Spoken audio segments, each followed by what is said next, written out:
Okay, let's have a look at inverse functions. We did look at this, you might remember, last year when we were looking at functions. So just a recap, first of all, of our inverse functions there. So we know that if it's a function, then it satisfies our straight line test, or another way of saying is for every x in the domain, there's a maximum of one y value. Okay, so that was our function. And then the relation we get by swapping x and y would become x equals function y. And at this stage, it's a relation until we apply the test to it. So y equals x cubed plus x would become x equals y cubed plus y. Now, if that new relation also satisfies the straight line test, so it is a function, then we call it an inverse function. Otherwise, it'll just be an inverse relation.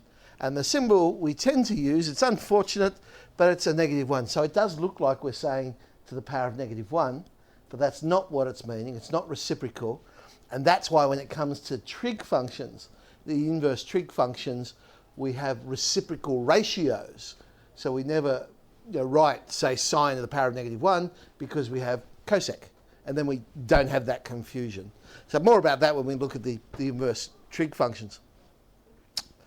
So visually, if we were to look at a function and its inverse function, or its inverse relation for that matter, they would be reflections in the line y equals x. So y equals x is like a mirror, an axis of symmetry. So here on the wall there's 4 graphs. There exists there a function which is its own inverse. Which ones? I heard hyperbola and I heard circle is incorrect. Thank you. Let's go back to the original thing. We said if it is a function, and of course circle is not a function, so it fails at the first hurdle. Okay.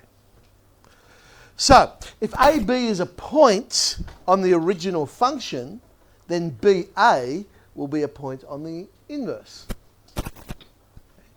The domain of the original function will become the range of the inverse. And the range of the original function will become the domain of the inverse. So how can we tell?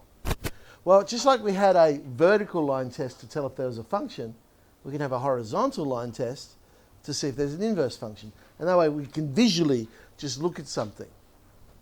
So y equals x squared, there's our parabola. It fails a horizontal line test because I can cut it in 2 places. So it will not have an inverse function. It'll have an inverse relation, but not an inverse function. Now, here's our cubic, or a poor attempt at drawing a cubic. It doesn't matter where I put a horizontal line in. It'll only cut it once. So yeah, it's okay. It satisfies that horizontal line test. So yes, it will have an inverse function. Of course, the other way of telling, algebraically, is if you swap the x and y around, and then you attempt to make y the subject. If you end up with something that's unique, then it's an inverse function. So what do I mean by that? Let's have a look at our parabola. If I swap it around, I get x equals y squared. If I want to make y the subject, I'll get y equals plus or minus. It's not unique. There's 2 things. It could be plus or it could be minus. So no, it doesn't have an inverse function. It's not unique. Whereas my cubic, if I swap them around, I make y the subject. Y is the cube root of x. Well, there's only one cube root of x when we're dealing with real numbers. So it is unique. So it is an inverse function. And what you should see happening is this. If you've got y equals function x, and it's a function, and then you get its inverse function, if you substitute the function into the inverse function, you should be able to cancel it all down and get x. And the same thing, if you substitute the inverse function into the original function, you should be able to cancel it all down and get x. So here's this function. If I rearrange it, x equals 2y plus 1 on 3 minus 2y, I'll make y the subject. There we go, eventually. So okay, there's my function, 2x plus 1 on 3 minus 2x. There's my inverse, 3x minus 1 on 2x plus 2. So I'm going to substitute the function, 2x plus 1 on 3 minus 2x, into the inverse. So everywhere I see x, replacing it with 2x plus 1 on 3 minus 2x. Okay. Let's multiply everything by 3 minus 2x. Morning. And get rid of the denominators. And sure enough, when we tidy up, we see we get x. So as I say, the reverse should happen as well.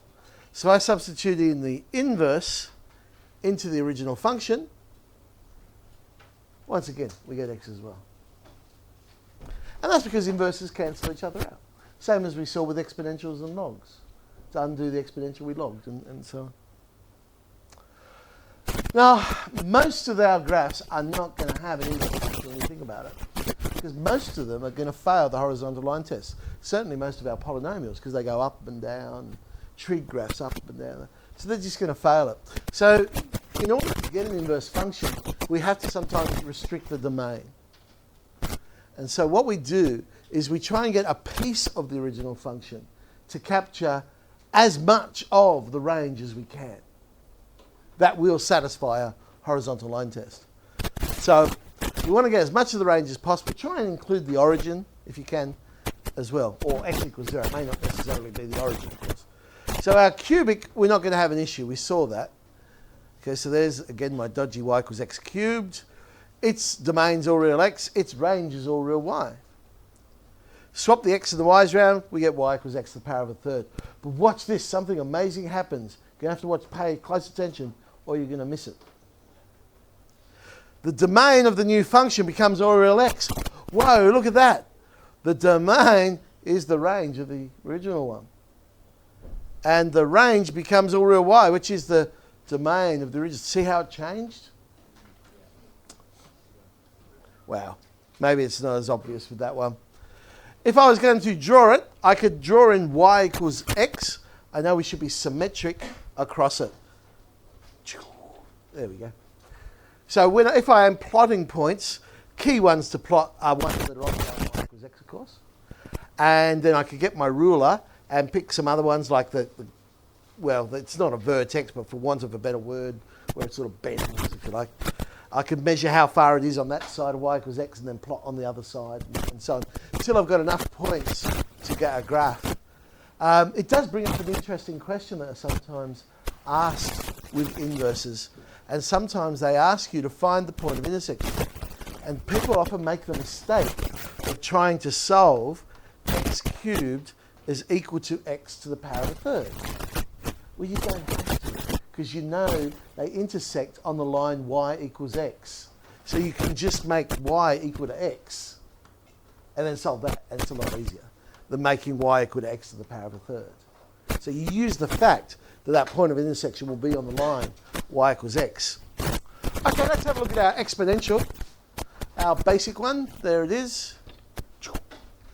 Y-intercept at 1. Its domain is all real x. Its range is y is greater than 0. So when we invert this one, and remember we said if we undo an exponential, we log both sides. So I get y is equal to the log of x. The domain of the log curve, you remember, is x is greater than 0. And now it's a little bit more obvious about the swapping. So the range of the exponential is y is greater than 0. The domain is x is greater than 0. Now, the domain of the original is all real x, and the range is all real y. If we're going to draw it, our log curve turns out to be a reflection in y equals x. And so the y-intercept of 1 became an x-intercept of 1. Let's have a look at one where we've got to restrict the domain. So our parabola, we said, doesn't have an inverse. So the domain all real x, range y is greater than or equal to 0, but it hasn't got an inverse. So I want to get a piece of that parabola, which will get as much of the range as possible. And there's probably, I guess, two choices I could make. I could go x is greater than or equal to 0, or I could go x is less than or equal to 0. And then just looking at that piece by itself, it would have an inverse. With that sort of choice, I'm going to go with the positives rather than the negatives. So my restricted domain is going to be x is greater than or equal to 0. The range stays as y is greater than 0, because if I just look at that piece, it still has the completeness of it.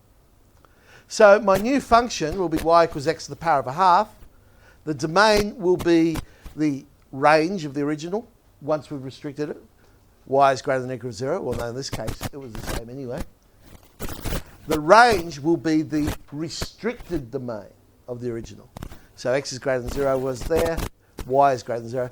So, of course, we get, let's draw it in, just the top half, or y is the positive square root of x, as the inverse function. Okay, so in book 2, we'll have a look at what